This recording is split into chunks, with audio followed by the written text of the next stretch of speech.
Assalamualaikum warahmatullahi wabarakatuh. Alhamdulillahi rabbil alamin, alladzi adada khalqih wa ridha nafsih wa zinata arshih.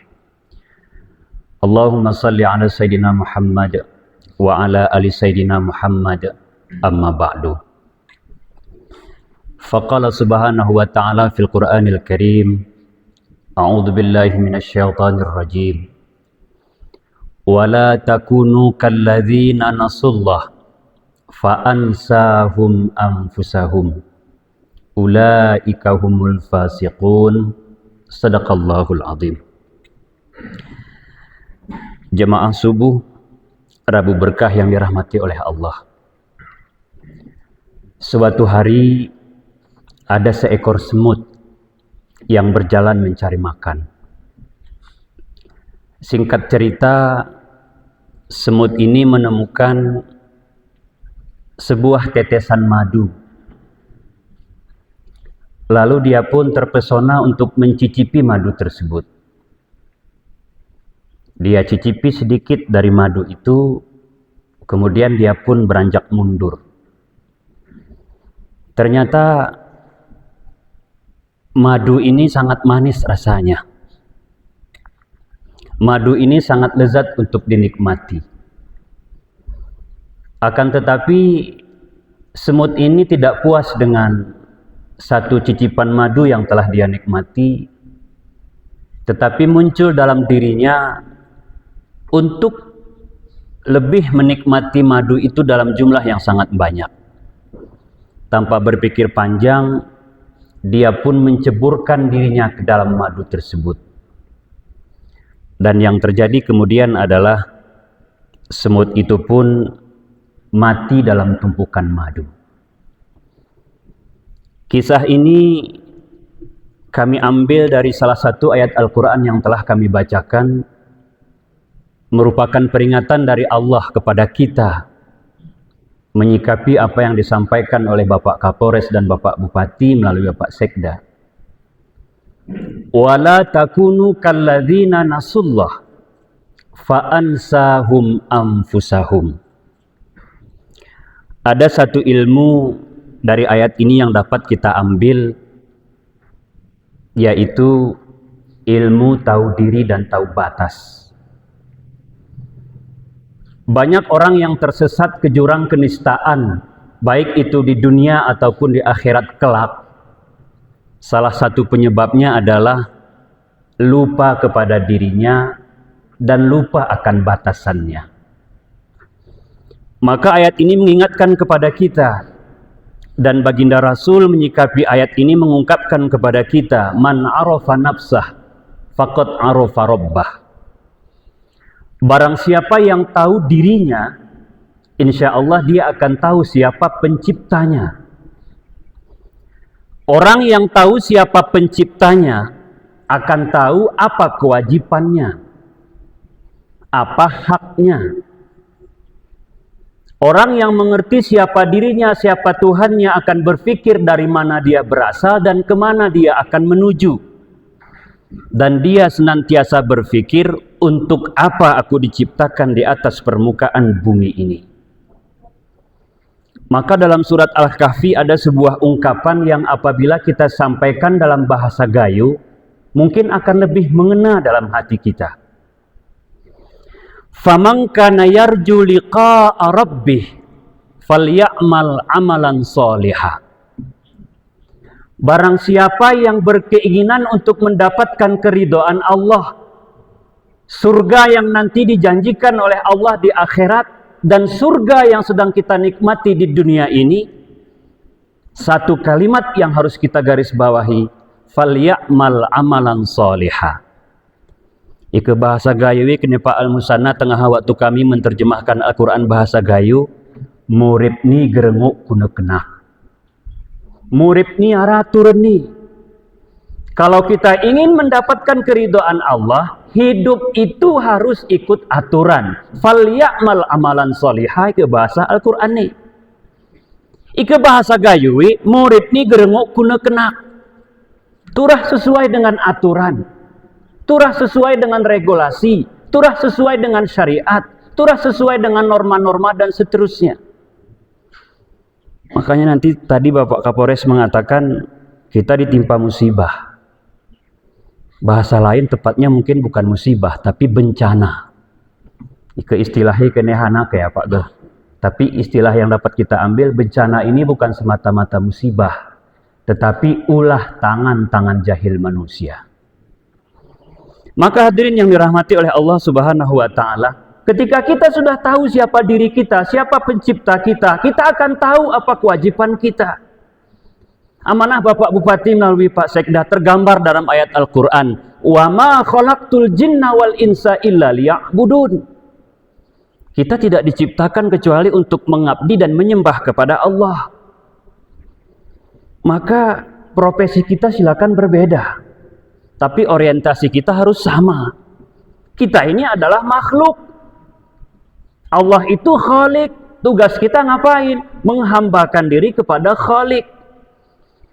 Maka apapun profesi kita silakan. Bapak mau jadi polisi silakan, tapi jangan lupa Pak, Bapak adalah hamba Allah yang sedang jadi polisi.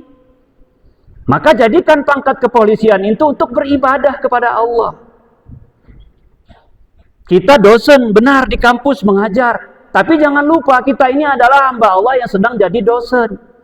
Maka pendidikan dan pengajaran yang kita berikan kepada anak-anak didik kita, niatkan sebagai ibadah. Bapak mungkin petani Pak, menanam bercocok tanam. Kalau Bapak tidak niatkan itu sebagai ibadah, itu akan berhenti hanya sebatas menanam. Tapi kalau diniatkan itu sebagai pengabdian kepada Allah, itu pun akan bernilai ibadah. Falya'mal amalan sholiha. Ikuti aturan main yang telah diberikan oleh Allah. Apapun yang kita lakukan, niatkan sebagai amal soleh, niatkan sebagai ibadah kita kepada Allah Subhanahu wa taala. Dalam konteks kekinian, kita ditimpa bencana yang sebagian disebabkan oleh ulah tangan-tangan jahil manusia. Apa yang dapat kita ambil hikmahnya hadirin yang dirahmati oleh Allah? Salah satunya adalah semangat subuh, semangat Rabu berkah, semangat Jumat berkah, Ahad berkah, dan masih banyak kegiatan-kegiatan yang lainnya. Yang perlu kita hadirkan saat ini adalah bagaimana caranya semangat jamaah subuh ini tidak hanya berhenti sebatas ruku dan sujud di masjid.